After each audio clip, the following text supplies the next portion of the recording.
Welcome back to beyond rainbow, जहां आप new GL stories सुन सकते हैं। आज की वीडियो में मैं 4 एलिमेंट्स सीरीज से द वाटर नॉवल के चैप्टर 9 की स्टोरी नैरेट करने वाली हूं। अगर ये आपके लिए इस सीरीज की पहली वीडियो है, तो ऊपर दिए गए आई बटन पर क्लिक करके बाकी वीडियोस पहले जरूर देख लीजिए, ताकि स्टोरी का फ्लो अच्छे से समझ आए। तो चलिए, अब बिना देर किए आज की स्टोरी शुरू करते हैं। लाडा ने फोन पर अपनी माँ से शांत लेकिन कॉन्फिडेंट आवाज में कहा कि वो सच में अपने काम को पूरी डेडिकेशन के साथ कर रही है। वो हर चैलेंज का सामना करती है और हमेशा अपना बेस्ट देने की कोशिश करती है। इसी वजह से ऑफिस में लोग उसे पसंद करते हैं और उससे खास लगाव रखते हैं। उसकी माँ ने प्यार से कहा कि अगर उसके फादर को ये पता होता तो उन्हें ये देखकर गर्व होता कि वो कितनी मेच्योर हो गई है। लाडा ने हल्की झिझक के साथ जवाब दिया कि उसे नहीं लगता कि डैड खुश होते। अगर उन्हें पता चलता कि वो चुपचाप फिमफॉट के लिए काम कर रही है, तो वो शायद उसे डांटते, क्योंकि उसके पिता उसकी माँ जैसे नहीं थे। उसकी माँ हमेशा उसका सपोर्ट करती और एनकरेज करती थी। लाडा को अपनी माँ से झूठ बोलने का गिल्ट जरूर था, लेकिन सच बताने की हिम्मत उसमें नहीं थी। उसकी माँ ने उसे समझाया कि ऐसा मत सोचो और अपने काम पर फोकस करो, ताकि सबको उस पर गर्व हो। लाडा ने तुरंत कहा कि वो उन्हें डिसअपॉइंट नहीं करेगी और लव यू कहते हुए बात खत्म की। हालांकि उसने अपनी माँ से वादा किया था कि वो उन्हें निराश नहीं करेगी, मगर लाडा जानती थी कि अगर उन्हें फिमफॉट के साथ उसकी साजिश का पता चल गया, तो वो बेहद नाराज और डिसअपॉइंटेड होंगी। यही वजह थी कि उसने इसे सीक्रेट रखने का फैसला किया था, भले ही ये उसकी जिंदगी का सबसे बड़ा चैलेंज क्यों ना हो। उसे वॉटिन ग्रुप के साथ इस मैटर को जल्द से जल्द रिजॉल्व करना था, ताकि वो बिना पकड़े जाने के रिस्क के घर लौटकर अपनी नॉर्मल रूटीन में वापस जा सके। लेकिन उसे नहीं पता था कि ये सब कब खत्म होगा, क्योंकि टारगेट अब तक उसके ट्रैप में नहीं फंसा था। लाडा ने फोन रखने के बाद गहरी सांस ली और बिस्तर पर लेट गई। कई दिन हो चुके थे जब उसने अफवाहों को खत्म करने का अपना सोल्यूशन उस खड़ूस इंसान के सामने रखा था, लेकिन अब तक कोई रिस्पॉन्स नहीं आया था। ऊपर से एपो काफी दिनों से होटल में दिखाई नहीं दे रही थी। लाडा ने सोचा कि क्या बॉस ने प्रॉब्लम से भागने का फैसला कर लिया और वेकेशन पर चली गई। शायद एपो सोच रही होगी कि अगर कोई उन्हें साथ नहीं देखेगा, तो रूमर्स अपने आप खत्म हो जाएंगे, या फिर वॉर्टन एम्प्लॉयज का ध्यान भटकाने के लिए कोई और ज्यादा इंटरेस्टिंग चीज सामने आ जाएगी। और लोग कहते हैं कि वो टॉप मैनेजर है। भला कौन सा केपेबल इंसान प्रॉब्लम से ऐसे भागता है। वहीं दूसरी तरफ उसका भाई फिमफाट लगातार कॉल कर रहा था, उससे कुछ यूजफुल इन्फॉर्मेशन के अपडेट्स की उम्मीद में। लेकिन लाडा को ये मानने में शर्म आ रही थी कि उसके पास अब भी कुछ नहीं था। जिस एपो के बारे में उसे लगा था कि वो धीरे धीरे उसके तरफ सॉफ्ट हो रही है, वो अब पूरी तरह गायब हो चुकी थी। उसे लगा कि अगर ऐसा ही चलता रहा, तो 2 महीने तो छोड़ो, 2 साल में भी इस इन्वेस्टिगेशन में कुछ हासिल नहीं होगा। तभी अचानक लाडा का फोन बज उठा। अननोन नंबर देखकर उसे थोड़ी हिचकिचाहट हुई, लेकिन कुछ सेकंड्स बाद उसने कॉल उठाने का फैसला किया और पूछा कि कौन बोल रहा है। सामने से जवाब आया कि वो प्रिम है, एपो की सेक्रेटरी। ये सुनते ही लाडा चौंक गई और बिस्तर पर सीधी बैठ गई। ये कॉल उसके लिए पूरी तरह अनएक्सपेक्टेड था और वो एंग्शियस महसूस करने लगी। प्रिम ने इतनी रात को कॉल करने के लिए सॉरी कहा, लेकिन लाडा ने कहा कि कोई बात नहीं, ऐसे भी वो कभी अपना फोन बंद नहीं करती। प्रेम ने बताया कि वो सेक्रेटरी असिस्टेंट पोजीशन के बारे में कॉल कर रही है। क्या लाडा इस पोजीशन में इंटरेस्टेड है? लाडा ने बिना समय गवाए कहा कि वो कुछ भी करने को तैयार है। उसने सिर्फ एक चांस मांगा और प्रॉमिस किया कि वो पूरी डेडिकेशन के साथ काम करेगी। प्रेम ने उसे काम करते हुए कहा कि चिंता करने की जरूरत नहीं है। वो कॉल इसलिए कर रही है क्योंकि बॉस ने असिस्टेंट के तौर पर लाडा की सिलेक्शन को ट्रायल पीरियड के लिए अप्रूव कर दिया है। ये सुनते ही लाडा ने एक्साइटेड होकर थैंक्स कहा और पूछा कि क्या वो कल से स्टार्ट कर सकती है। प्रिम ने जवाब दिया कि जल्दी करने की जरूरत नहीं है, वो डिपार्टमेंट के साथ सब ऑर्गेनाइज कर लेगी और लाडा नेक्स्ट वीक से स्टार्ट कर सकती है। लाडा ने राहत की सांस लेते हुए कहा कि समझ गई और मंडे को मिलने की बात कही। कॉल खत्म होते ही लाडा खुशी से चमकते चेहरे के साथ बिस्तर पर गिर पड़ी। आखिरकार चीजें ठीक वैसी ही हो रही थी जैसा कि उसने प्लान किया था। और अगर एपो ने खुद इसे अप्रूव किया था, तो इसका मतलब सिर्फ एक ही था, बॉस उसके बिछाए हुए ट्रैप में फंस चुकी थी। अगले दिन का सीन। लाडा ने प्रिम से पूछा कि क्या आप मेरा असेसमेंट नहीं करेंगी? प्रेम ने साफ कहा कि उसका परफॉर्मेंस एक्सेप्टेबल है या नहीं, इसका असेसमेंट चीफ करेंगी। वही उन दोनों की बॉस है, इसलिए फाइनल डिसीजन लेने का अधिकार सिर्फ उन्हीं के हाथ में है। यहीं से लाडा के मन में सवाल उठने लगा कि क्या उसने एपो के लिए ट्रैप बिछाया था या फिर खुद बॉस ने उससे बदला लेने के लिए कोई जाल तैयार किया है। सेक्रेटरी असिस्टेंट के तौर पर लाडा का पहला दिन अभी बस शुरू ही हुआ था और तभी उसे ये जरूरी बात पता चली जिसका जिक्र प्रिम ने पिछली कॉल में बिल्कुल भी नहीं किया था। इसका मतलब साफ था कि एपो अपने अथॉरिटी का जैसा चाहे वैसा इस्तेमाल कर सकती थी। पहले ही वाड़ी को हैंडल करना आसान नहीं था, जो उस पर जरूरत से ज्यादा काम डाल देती थी। लेकिन अगर एपो सीधे उसकी सुपरवाइजर बन गई तो उसका काम करना हर वक्त सफोकेटिंग हो जाएगा। फिर भी उसने खुद को संभालते हुए प्रेम से पूछा, तो आज हम कहाँ से शुरू करेंगे? प्रेम ने बताया कि आज उसे बॉस के साथ किसी से मिलने जाना है। लाडा ने तुरंत पूछा कि क्या आप हमारे साथ नहीं आएंगी? प्रेम ने कहा कि उसे कुछ और काम संभालना है। होटल प्रोजेक्ट इस समय बहुत बिजी है और इसी वजह से बॉस ने लाडा को उसकी असिस्टेंस के लिए रखा है। लाडा कुछ कहना ही चाहती थी कि तभी प्रेम ने बताया कि बॉस आ रही है। उसने उसे अच्छे से काम करने को कहा और इस अपॉर्चुनिटी को वेस्ट न करने की सलाह दी। इतना कहकर प्रेम बिना कोई कंसिडरेशन दिखाए उसे वहीं अकेला छोड़कर चली गई। लाडा सोचने लगी कि पहले ही दिन उस पर इतना डिफिकल्ट काम क्यों डाल दिया गया। तभी उसने सामने से आती हुई बॉस को हेलो कहा। एपो ने बिना रुके कहा कि चलो, टाइम वेस्ट मत करो। लाडा ने कहा कि उसे क्लाइंट से मिलने उनके साथ जाना है, लेकिन उसे मीटिंग से जुड़ी कोई इन्फॉर्मेशन नहीं मिली है। एपो ने रूडली कहा कि उसे जानने की जरूरत नहीं है, लेकिन लाडा ने पूछा कि बिना कुछ जाने वो उन्हें असिस्ट कैसे करेगी। एपो ने सिर्फ एक शब्द कहा, ड्राइव। इसके बाद एपो ने अपनी लग्जूरियस कार की कीज अपनी न्यू असिस्टेंट को पकड़ा दी। लाडा ने हेजिटेशन के साथ कहा कि उसे ड्राइविंग नहीं आती। एपो ने तुरंत कहा कि मिस चॉन लाडा, तो तुम उतनी भी कैपेबल नहीं हो जितना तुमने क्लेम किया था। इस रूड रिमार्क से लाडा सन्न रह गई। ड्राइविंग न जानना क्या काम में इनकम्पिटेंट होना होता है? ड्राइविंग और असिस्टेंट का काम तो बिल्कुल अलग अलग चीजें थी। वैसे भी उसने पर्सनल ड्राइवर बनने के लिए अप्लाई नहीं किया था, लेकिन एपो जैसे ये बात भूल ही गई थी। लेकिन साफ था कि एपो उसके खिलाफ पहले से ही मन बना चुकी थी। एपो ने कहा कि आगे बैठो, मैं तुम्हारी ड्राइवर नहीं हूँ। लाडा ने यस बॉस कहा और पीछे का डोर बंद किया और आगे की सीट पर बैठ गई। भले ही वो सिर्फ पैसेंजर थी, फिर भी एपो ने चीजें मुश्किल बनाने में कोई कसर नहीं छोड़ी। लाडा ने मन ही मन सार्कास्टिक महसूस किया, लेकिन चुप रही। उसने सोचा कि अगर वो अपने खानदान के बेटों में से कोई होती तो कॉलेज एंट्रेंस एग्जाम्स पास करते ही उसके पास लग्जरी कार होती। लेकिन ग्रेजुएशन के बाद भी वो पब्लिक ट्रांसपोर्टेशन पर ही डिपेंड थी। रास्ते में एपो ने कहा कि प्रिम ने जो डॉक्यूमेंट्स तैयार किए हैं उसे पढ़ो, कंटेंट समझो और सबसे इम्पोर्टेंट इन्फॉर्मेशन याद रखो। लाडा ने हैरानी से पूछा कि क्या सारे डॉक्यूमेंट्स पढ़ने हैं? एपो ने हल्की चिढ़ के साथ कहा कि हाँ, सारे। डॉक्यूमेंट्स में भरी हुई इन्फॉर्मेशन देखकर लाडा को लगा कि ये किसी इंटरनेशनल स्कॉलरशिप एग्जाम से भी ज्यादा टफ है।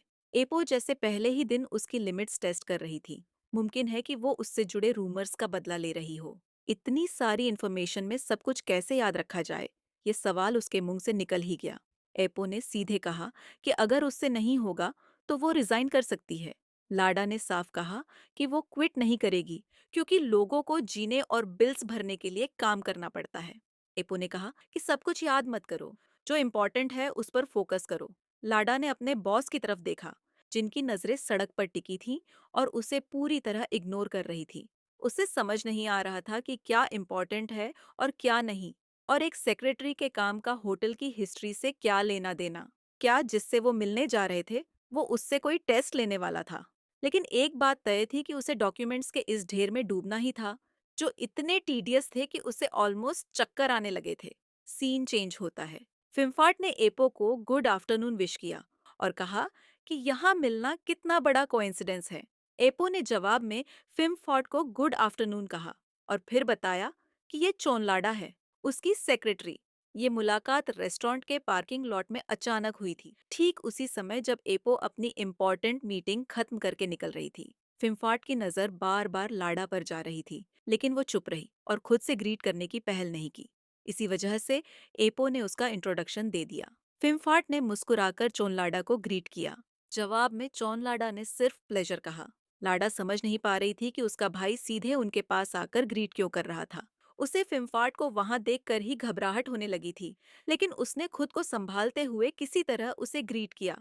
उसे मजबूरी में अपनी डिस्कम्फर्ट छुपानी पड़ी ताकि एपो को किसी तरह का शक न हो। फिमफाट ने कहा कि होटल से इतनी दूर एपो को यहाँ देखकर उसे हैरानी हुई। एपो ने जवाब दिया कि अगर कोई चीज वर्थ इट हो तो डिस्टेंस मायने नहीं रखता। उसके लिए जरूरी एफर्ट करना उसे मंजूर है। फिमफॉर्ट ने सहमति जताई और कहा कि ऐसा लगता है कि उनकी पसंद काफी मिलती जुलती है। बात को ज्यादा खींचे बिना एपो ने डिस्कशन वहीं खत्म करते हुए कहा कि उसे कुछ जरूरी काम है, इसलिए उसे अब जाना होगा। एपो की नज़र में भले ही दुनिया में कोई चीज कितनी ही यूनिक क्यों ना हो, असल मायने ये रखता था कि उसे पाने का मेरिट और कॉम्पिटेंस किसके पास है। बिजनेस में भी उसके लिए यही सच था कि जिसके पास बेहतर आइडियाज और ज्यादा रिसोर्सेज हों, वही आखिर में आगे निकलता है। एपो ने चोनलाडा की तरफ देखा और पूछा कि क्या वो साथ नहीं आ रही।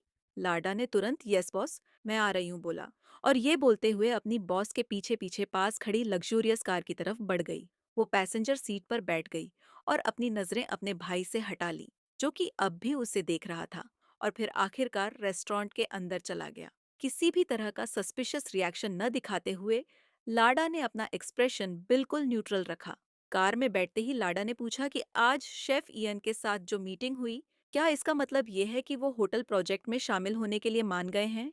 एपो ने पलटकर पूछा कि वो ये क्यों पूछ रही है। लाडा ने कहा कि वो काम को बेहतर तरीके से समझना चाहती है। आज एपो ने उसे इतने डॉक्यूमेंट्स पढ़ने को दिए थे, लेकिन आखिर में उनमें से कोई भी शेफ इयन की मीटिंग से जुड़ा हुआ नहीं लगा। उसे ऐसा लगा कि उसकी मेहनत बेकार चली गई। एपो ने साफ कहा कि उसने कभी नहीं कहा था कि वो डॉक्यूमेंट्स उससे रिलेटेड है। ये सुनकर लाडा हैरान रह गई। एपो ने आगे बताया कि ड्राइविंग के दौरान हेडेक से बचने के लिए उसने बस उसे बिजी और क्वाइट रखने के लिए ऐसा किया था।